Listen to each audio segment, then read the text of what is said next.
కుంభం వారికి కనుక చూసుకున్నట్లయితే మీకు ఈ సంవత్సరం కూడా మనకు పోయిన సంవత్సరం ఎలా అయితే గురువు 3 రాశులు మారాడు, అంటే వృషభంలో ఉంటూ మిథునము కర్కాటక రాశిలో మారాడు, దానివల్ల ఫలితాలు ఏంటో మనం లాస్ట్ ఇయర్ చెప్పుకున్నాం. అలాగే ఈ సంవత్సరం కూడా మిథునంలో ఉన్నటువంటి గురువు, ఎందుకంటే కర్కాటకంలోకి వచ్చి మళ్ళీ వెనక్కి వెళ్ళాడు. ఆ అతిచారం వల్ల మనం గోల్డ్ సిల్వర్ రేట్స్ విషయంలో కూడా మనం చెప్పుకున్నాం, బాగా పెరుగుతున్నాయని. ఈసారి కూడా ఏంటంటే అతిచారం ఉంది, మిథునము కర్కాటకము సింహం, గుర్తుపెట్టుకోండి. ఈ అతిచారం మూలంగా మీకు కలిగే ఫలితాలు ఏమిటి అంటే పంచమ స్థానము, 6వ స్థానము, 7వ స్థానంలో, మరియు అదేవిధంగా ఫలితాలతో పాటు మీరు ఈ దేశకాల పరిస్థితుల్లో ఎటువంటివి జరగనున్నాయి, ఏ దేవతారాధన చేసుకోవాలి, ఎటువంటి విషయాల్లో జాగ్రత్తగా ఉండాలి అనేటువంటి అంశాలు చెప్తుంది. నేనైనప్పటికీ చెప్పిస్తుంది సాక్షాత్ లలిత అమ్మవారిగా భావిస్తూ, ఇక్కడ గమనించినట్లయితే ఎప్పుడైతే మీకు గురువు పంచమంలో ఉంటున్నాడో స్టార్టింగ్లో, అక్కడ మాత్రం మీకు ఖచ్చితంగా ఈ సంతాన సంబంధించిన విషయంలో అనుకూలత ఇస్తూ, ఈ షేర్ మార్కెట్, ఫ్రెండ్స్, ప్రేమ వ్యవహారాల మూలంగా స్ట్రెస్ కూడా ఇస్తాడు కొన్ని ఆలోచనల వల్ల. అలాగే 6వ స్థానంలో గురువు వెళ్ళడం అనేటువంటిది ఒక రకంగా చెప్పాలంటే ధన స్థానాన్ని చూస్తున్నాడు. మీకు ఏనాడు శని నడుస్తుంది, 2లో ఉన్నటువంటి శని మీద ధన దృష్టి పడుతుంది. దీనివల్ల మీకు కలిగే ఫలితాలు ఏమిటి అని చెప్పి చూసుకున్నట్లయితే ప్రధానంగా అక్కడ మీకు ఇచ్చేటువంటి ఫలితాల్లో కొంత మీకు ఇది కెరియర్ గ్రోత్ని ఇస్తాడు ఇక్కడ. కాకపోతే అప్పులు ఇవ్వడం తీసుకునే విషయాల్లో చాలా జాగ్రత్తగా ఉండాలి. ఇక లగ్నంలో రాహు, సప్తమంలో కేతు ఉన్న మీకు కేతు నవంబర్ నుంచి మారుతూ గురువు వస్తున్నాడు అక్కడికి. దీని మూలంగా వివాహ సంబంధించిన విషయాల్లో అనుకూలత మరియు పార్ట్నర్స్తో కొంత స్ట్రెస్, ఈ 2 విషయాలు జరుగుతాయి. ఎందుకు రెండు విషయాలు జరుగుతున్నాయంటే ఇక్కడ గురువు యొక్క స్వరూపం మారింది. దీని మూలంగా దేశకాల పరిస్థితుల్లో కూడా యుద్ధాలు అనుకోండి, ఇవన్నీ కూడా ఎక్కువ అవుతాయి. మనం దాని గురించి కూడా చెప్పుకుందాం. అయితే మీరు నిత్యము చేయవలసిన దేవత ఆరాధన ఏమిటి? ఎక్కువగా విష్ణు సహస్రనామాలు చదవడము, వినడము చేయండి. కాస్త లగ్నంలో రాశిలో రాహు ఉన్నాడు కాబట్టి కొంచెం ఇమాజినేషన్స్ లాంటివి కూడా ఎక్కువగా పెట్టుకోకండి. ఇక మీరు నిత్యము చేయవలసిన దేవతారాధన విష్ణు సహస్రనామాలు, దక్షిణామూర్తి యొక్క ఆరాధన, నవగ్రహాల్లో కూడా శని, రాహు, కేతు, గురు గ్రహాల దగ్గర దీపారాధన చేయండి. అన్ని విధాల మీకు బాగుంటుంది. అయితే ఈ గురువు యొక్క స్వరూపం మారిందని మనం చెప్పుకుంటూ ఉన్నాం. లాస్ట్ ఇయర్ కూడా గురువు 3 రాశులు మారాడు. వృషభము, మిథునము, అదేవిధంగా కర్కాటకంలోకి మారాడు. ఈసారి మిథునము, కర్కాటకము, సింహం, అంటే ఏం లేదు, మరి కర్కాటకంలోకి వచ్చాడు కదా ఉన్నాడు, మళ్ళీ వెనక్కి వెళ్ళాడు. అలాగే ఈసారి కూడా ఏంటంటే మిథునము, కర్కాటకము, సింహంలోకి వచ్చినటువంటి గురువు మళ్ళీ వెనక్కి వెళ్ళి మళ్ళీ కర్కాటకంలో సెటిల్ అవుతాడు. కాకపోతే ఎప్పుడైనా గుర్తుపెట్టుకోండి, 3 రాశులు మారిన గురువు విపత్తుల్ని క్రియేట్ చేస్తాడు ఎక్కువగా. అంటే అది ప్రశాంతంగా ఉండనివ్వడు. మీరు చూడండి, లాస్ట్ ఇయర్ మారినందుకు మనం చూస్తూనే ఉన్నాం. ఆల్రెడీ ఉగాది వచ్చే ముందు అంతా యుద్ధాలని, గందరగోళాలని, గొడవలని ఎలా ఇచ్చాడో ఇది కూడా సేమ్ రిపీట్ అవ్వబోతుంది. అంటే దీన్ని బట్టి మనం అర్థం చేసుకోవాల్సింది ఏమిటి, ఈ గోచారంలో ఉండేటువంటి ఈ గ్రహాల యొక్క స్థితులను బట్టి మనకు మహర్షులు ఏం నేర్పిస్తున్నారు అంటే ఫ్యూచర్ ఇలా ఉండబోతుంది కాబట్టి నువ్వు ఇలా ప్లాన్ చేసుకో. అంటే ఇప్పుడు మనకు చూడండి, యూట్యూబ్లో వాటిలో యుద్ధం ఆగిపోయింది అని పెడతాడు, మళ్ళీ వెంటనే యుద్ధం ఆ స్టీమర్ మీద ఏదో బాంబు వేశారట, ఈ ఎయిర్పోర్ట్ మీద బాంబు వేశారట అంటూ ఉంటారు. దీని గురించి ఆల్రెడీ నేను ఒక 2 నెలలు 3 నెలల క్రితమే చెప్పాను. ఏమంటే యుద్ధాలు వస్తాయి, ఆగుతున్నట్టు అనిపిస్తాయి కానీ ఆగవు. ఇది చాలా పెద్ద యుద్ధమే, ఒక రకంగా చెప్పాలంటే ప్రపంచ యుద్ధం లాంటిదే. ఇది 3వ ప్రపంచ యుద్ధమే అనుకోండి. ఎందుకు అంటే ఇక్కడ జూపిటర్ ఎప్పుడైనా 3 రాశులు మారుతున్నప్పుడు ప్రాణ నష్టం అధికంగా జరుగుతుందని చెప్పారు.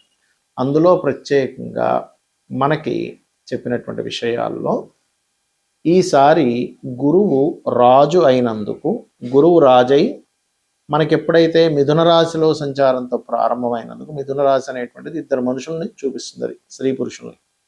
కాబట్టి దీనివల్లనే మనకి గొప్ప గొప్ప వాళ్ళు కొంత వాళ్ళ సీక్రెట్ లైఫ్స్ బయటపడటము, వాయువులో ఒక రకమైనటువంటి ఇబ్బంది రావడము, యుద్ధం మూలంగా మనకి శాస్త్రాల్లో చెప్పింది ఏంటంటే 7 కోట్ల మంది జనాలు నశిస్తారు అనేటువంటిది ఉంది.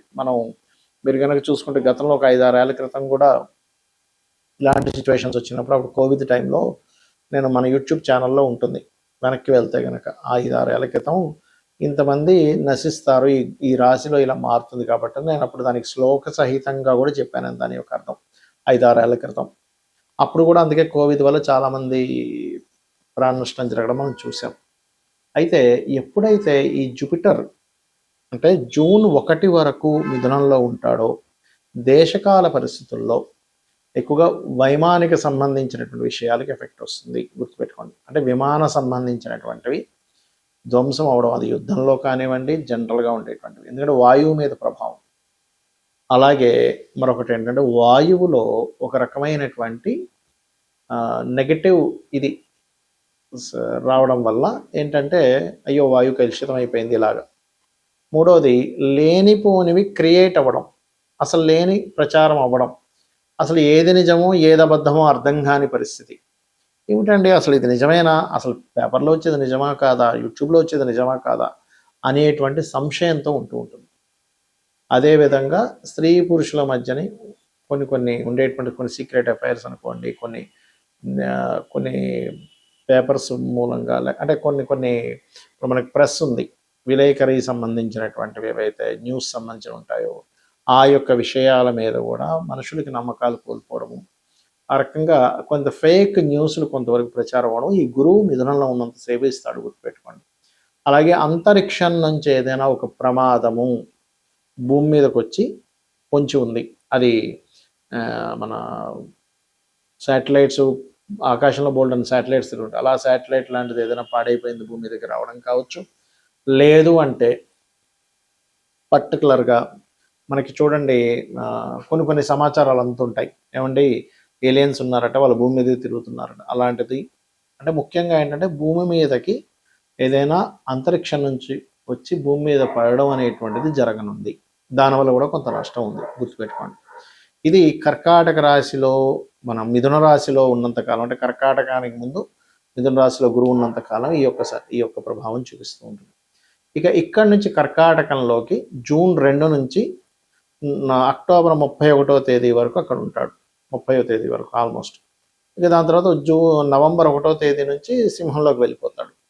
కాబట్టి ఈ కాంబినేషన్ ఏదైతే ఉందో అక్టోబర్ ఎండ్ వరకు, జూన్ 2 నుంచి అక్టోబర్ ఎండ్ వరకు ఉండేటువంటి ఈ కర్కాటక రాశిలో గురువు ఉన్నందుకు ఈ సమయంలో మీరు చూడండి ఎక్కువగా జల సంబంధంగా, ఆల్రెడీ గురువు మీకు మిథునంలో 12-15 డిగ్రీలు ఎప్పుడైతే మారిపోయాడో జల సంబంధించిన వాటి మీద పెరిగిపోయింది, ఇంకా పెరుగుతుంది.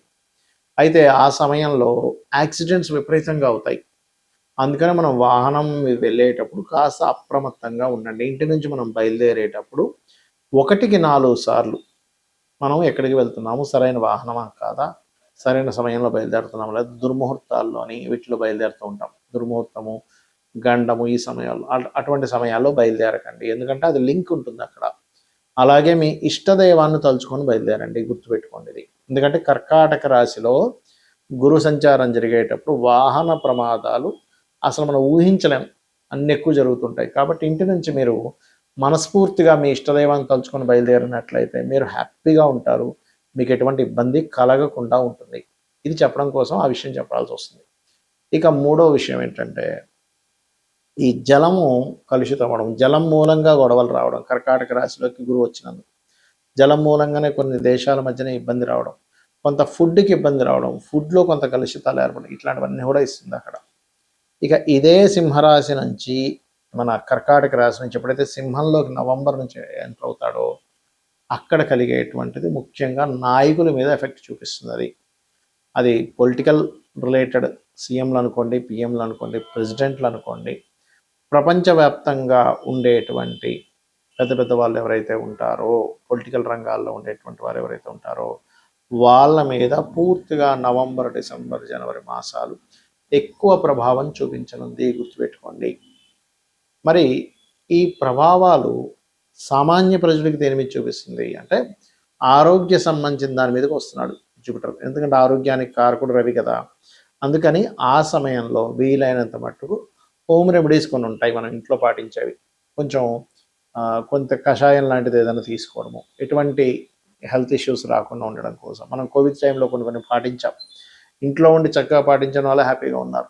కాబట్టి అలాగా కొంతమంది డాక్టర్ల సూచనల చేత, అదేవిధంగా ఆయుర్వేదంలో కావచ్చు, హోమియోపతిలో కావచ్చు, అలోపతిలో కావచ్చు, వాళ్ళు కొంతమంది వెల్ ఎడ్యుకేటెడ్ పీపుల్ ఉంటారు, వాళ్ళు ఇచ్చినటువంటివి ఏవైతే టిప్స్ ఉంటాయో, అలాగే మన పెద్దవాళ్ళు కూడా చెప్పినటువంటివి కొన్ని ఉంటాయి, ఇటువంటి విషయాల్లో కొంత జాగ్రత్తగా ఉండాలి. అయితే ఇక్కడ ఈ 2-3 నెలల పాటు అంటే నవంబర్ నుంచి డిసెంబర్, జనవరి ఈ టైంలో పర్టికులర్గా ఇది సంతానం మీదనే ఎఫెక్ట్ చూపిస్తూ ఉంటుంది. అయితే ఇక్కడ ఏంటంటే ఎవరైనా ఐవీఎఫ్లు, ఐయుఐలు చేయించుకునే వరకు కాస్త జాగ్రత్తగా ఉండాలి.